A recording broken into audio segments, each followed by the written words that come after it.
Oke, baik. Selamat pagi. Assalamualaikum warahmatullahi wabarakatuh. Salam sejahtera buat kita semuanya. Salam sehat buat teman-teman.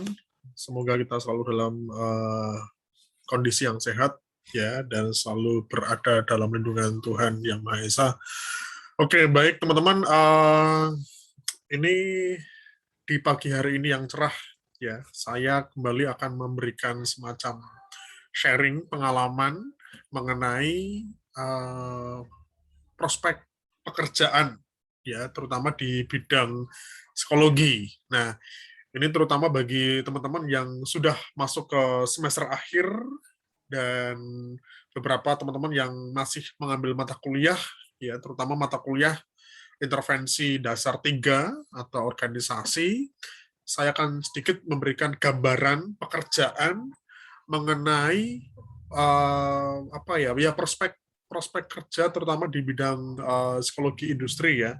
Jadi teman-teman yang sekarang memang masih kuliah ya, terutama di kelas intervensi dasar 3 organisasi, ini saya harapkan nanti teman-teman sambil dievaluasi ya, sambil dipelajari, sambil dicermati, karena saya kira ini menjadi salah satu hal yang cukup penting ya untuk nanti Anda masuk ke dunia kerja. Dan sebagaimana yang kita ketahui ada dua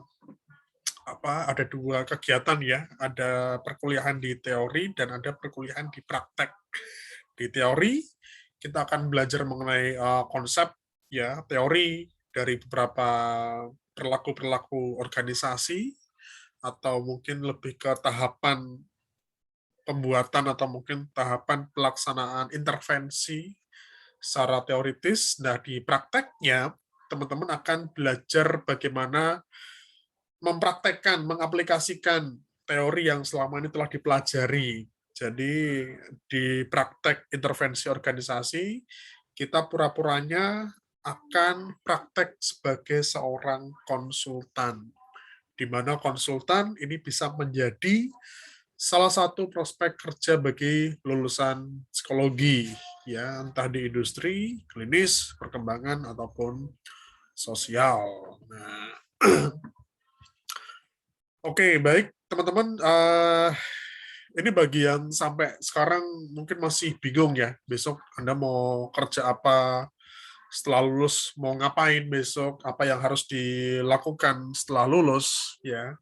Dan ini saya coba memberikan satu alternatif pilihan.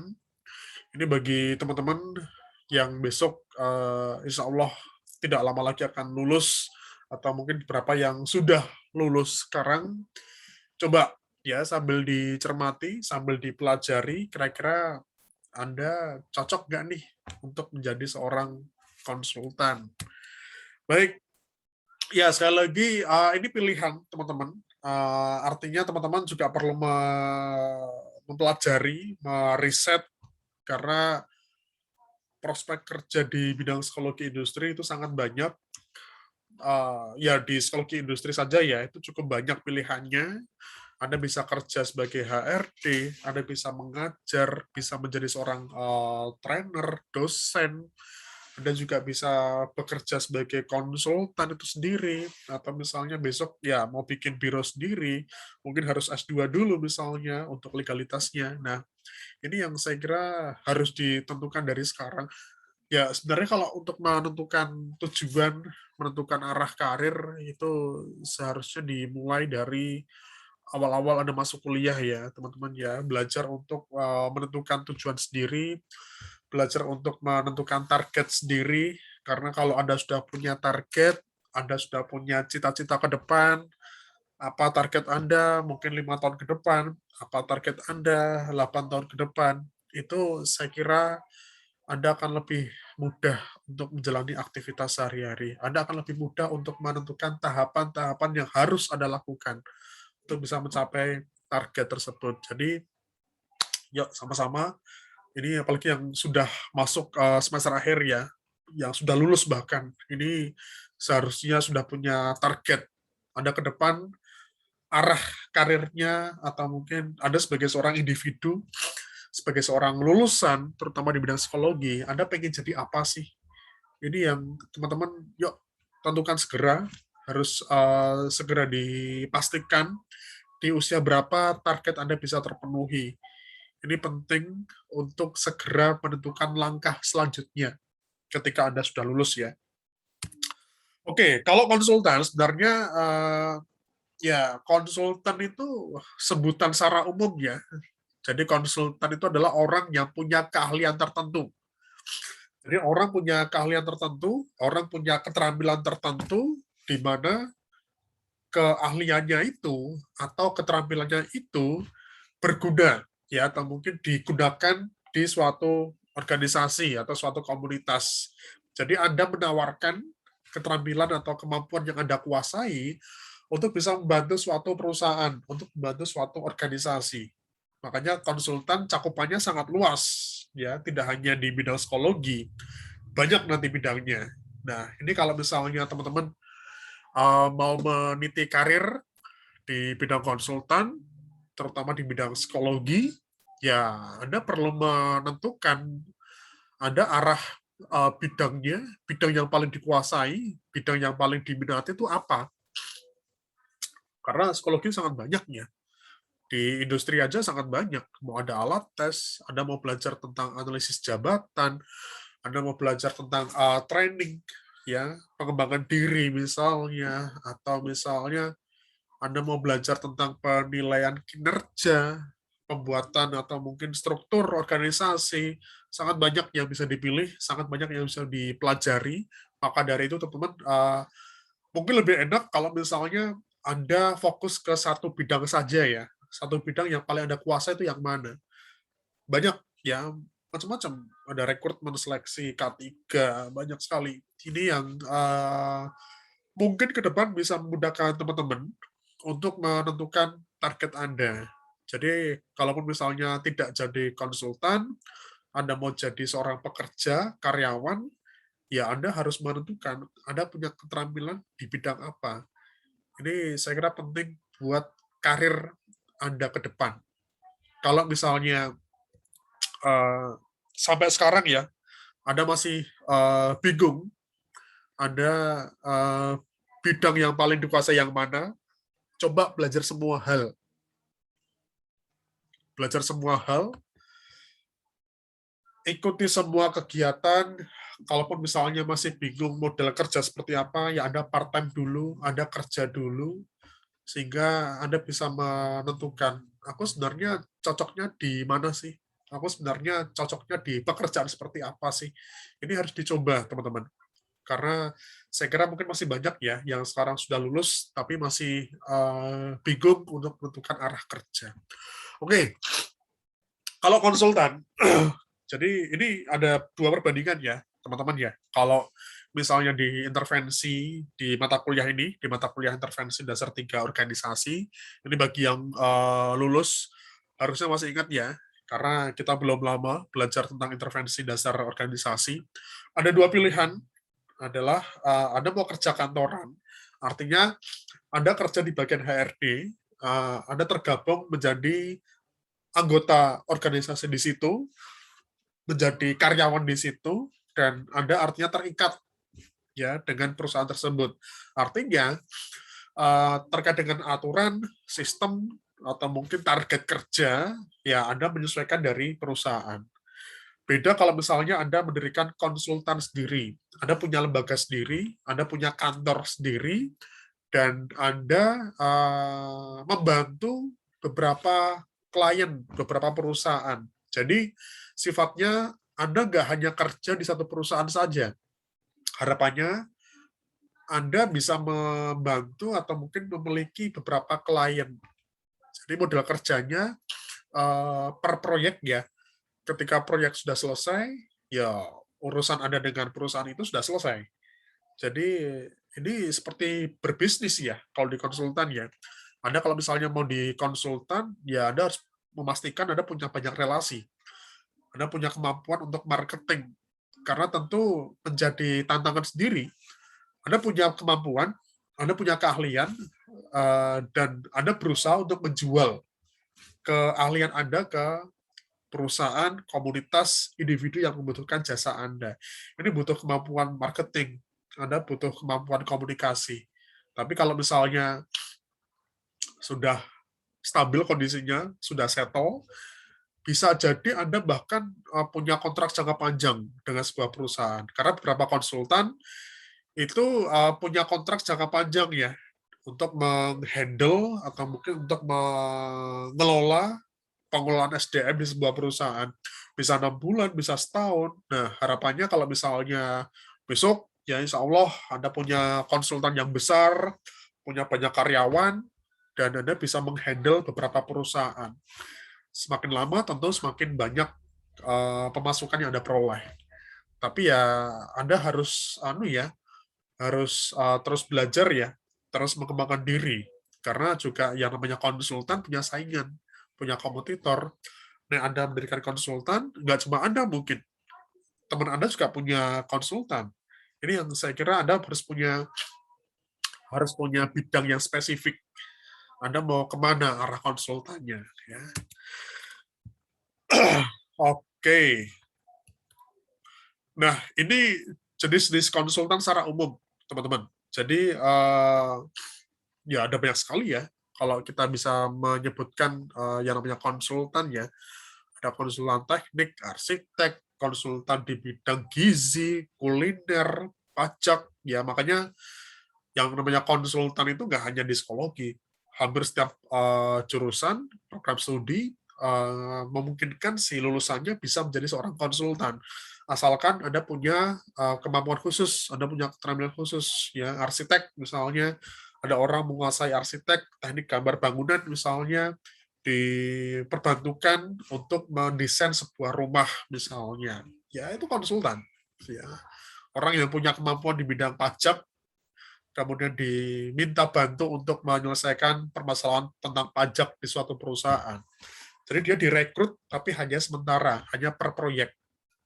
Makanya kan ada yang terikat di suatu perusahaan, menjadi karyawan, tapi yang hanya direkrut per kegiatan saja, per proyek saja. Makanya ini seperti freelance ya, Anda nggak terikat lama di suatu perusahaan. Jadi ada kalanya mungkin Anda santai kerjanya, tapi juga ada kalanya kerjanya harus benar-benar lembur, menyesuaikan permintaan dari perusahaan.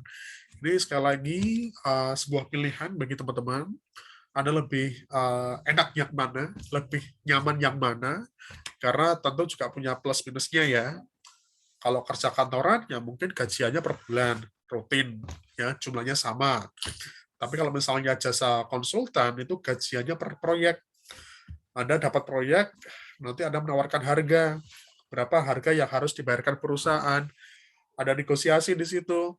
Kalau misalnya kegiatan sudah selesai, ya sudah selesai. Anda mungkin perlu mencari klien lagi ya, supaya Anda tetap punya pemasukan. Nah, itu tadi. Oke, nah kalau misalnya mau jadi konsultan, perlu apa aja ya? Ya banyak saya kira. Ini Anda mau jadi konsultan, Anda mau jadi karyawan, Anda mau jadi bagian HRD di perusahaan, saya kira tidak hanya cukup hanya kemampuan akademik ya. Banyak kemampuan soft skill yang saya kira harus dikembangkan sama teman-teman.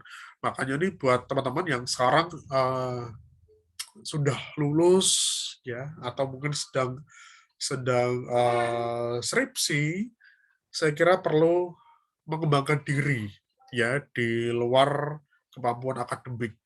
Karena untuk mencari kerja, untuk masuk di dunia kerja, untuk bersaing dengan kompetitor yang lainnya, itu saya kira nggak hanya cukup kemampuan akademik, nggak hanya cukup hanya sekedar IPK. Banyak yang harus dipersiapkan, banyak yang harus dikembangkan ya.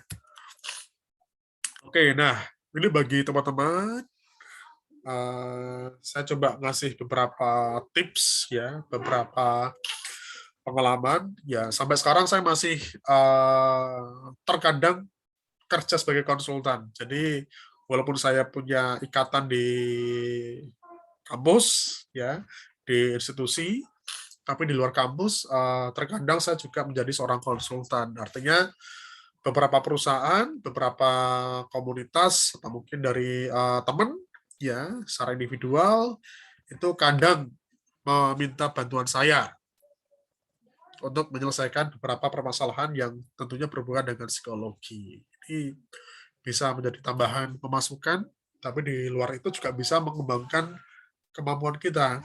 Nah, nanti monggo ya, seperti apa teman-teman. Oke. Nah, ini bagi teman-teman yang pengen coba untuk merintis sebagai konsultan, ini mungkin bagi teman-teman yang kemarin sudah mengikuti perkuliahan intervensi, ada 3 bidang ya, dasar 1, dasar 2, dasar 3, individu, kelompok, organisasi, klinis, perkembangan, sosial, kemudian masuk di organisasi atau perusahaan. Coba Anda cermati, Anda pelajari kembali, mungkin kemarin yang di intervensi individu, Anda buat program konseling misalnya, atau mungkin yang di intervensi kelompok, Anda bikin semacam webinar, semacam seminar, ya sharing session buat komunitas kelompok. Kemudian untuk yang di organisasi, Anda bikin semacam sistem, ya program intervensi untuk perusahaan.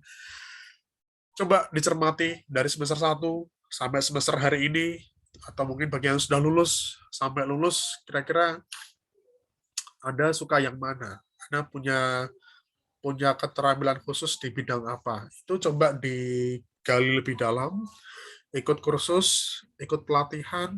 Jadi kalau misalnya Anda mau mengembangkan kemampuan, mau mengembangkan keterampilan, ditentukan dulu bidang yang paling Anda kuasai yang mana. Itu coba dicari ya, teman-teman ya. Anda lebih suka yang mana? Ya, lebih senang pelatihan, training, lebih senang counseling, ya, lebih senang atau mungkin tertarik di bidang K3 misalnya, atau mau di bidang analisis jabatan, rekrutmen, seleksi, banyak saya kira.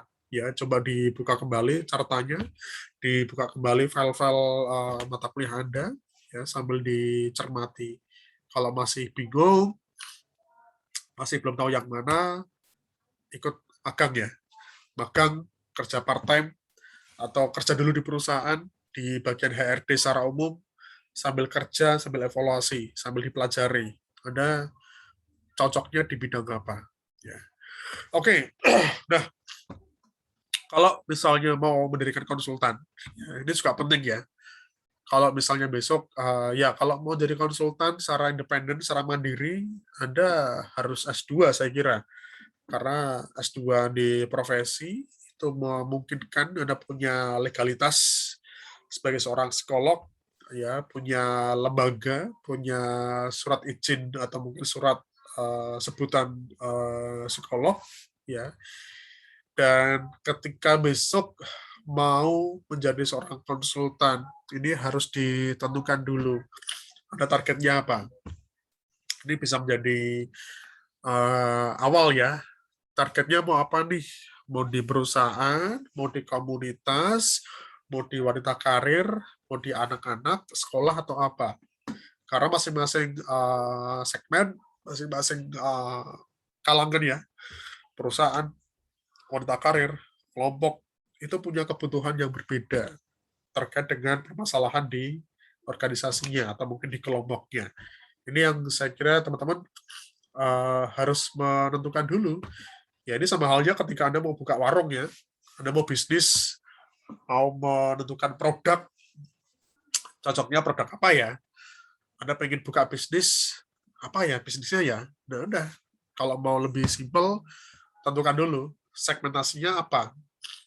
Kalau misalnya mau bikin kopi misalnya, nah ini kan lagi banyak jual kopi ya, kopi yang buat anak muda misalnya, ya udah kita buat semacam kopi, hidangan kopi yang anak muda yang seneng misalnya, dibuat kemasan yang bagus, yang funky misalnya, yang bisa menarik perhatian bagi anak muda misalnya. Nah ini juga perlu dicermati juga teman-teman ya, karena kalau misalnya sudah menentukan segmentasinya, sudah menentukan targetnya, itu akan lebih mudah ya untuk mengelola konsultan Anda.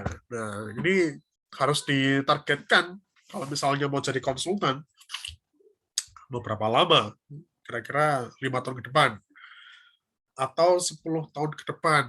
Jadi entah mau jadi konsultan, entah mau jadi karyawan, atau mungkin pekerja yang sukses, pengen jadi manajer HRD yang sukses, ya harus ditargetkan ya, kapan bisa tercapai, berapa tahun lagi, dan ini saya kira juga perlu melihat kondisi masing-masing individu, dievaluasi. Ada sekarang kondisinya seperti apa, kemampuan yang Anda kuasai seperti apa, keterampilan yang Anda kuasai sudah sejauh apa. Ini dicermati, dievaluasi, kira-kira misalnya dalam waktu 5 tahun, bisa nggak Anda menjadi orang yang sukses di pekerjaan? Oh, butuh 10 tahun nih. Waduh, masih butuh 15 tahun. Ini yang saya kira teman-teman harus menentukan ya. Jadi jangan berubah target. Anda harus berubah atau mungkin ya jangan berubah target, yang bisa dirubah rencananya. Kalau misalnya Anda berubah target, semua berubah tahapan dan rencana Anda. Ini yang harus dicermat sama-sama ya, teman-teman ya.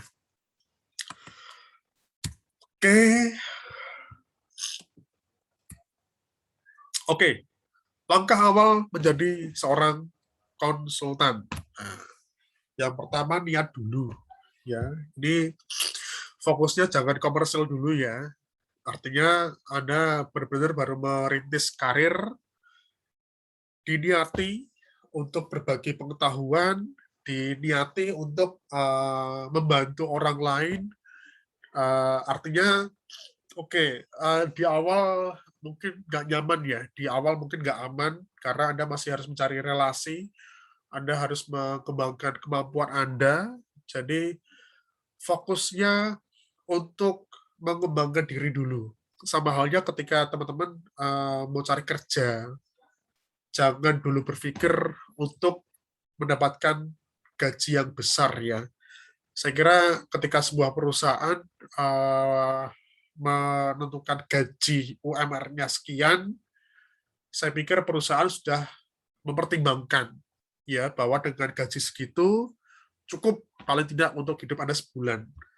Jadi sebenarnya ya ini pilihan sekali lagi ya, sesuai dengan kebutuhan masing-masing. Mungkin ada orang yang ada berapa lulusan, ada berapa fresh graduate yang kondisi ekonominya kurang, sehingga dia harus mencari pekerjaan dengan gaji yang besar misalnya.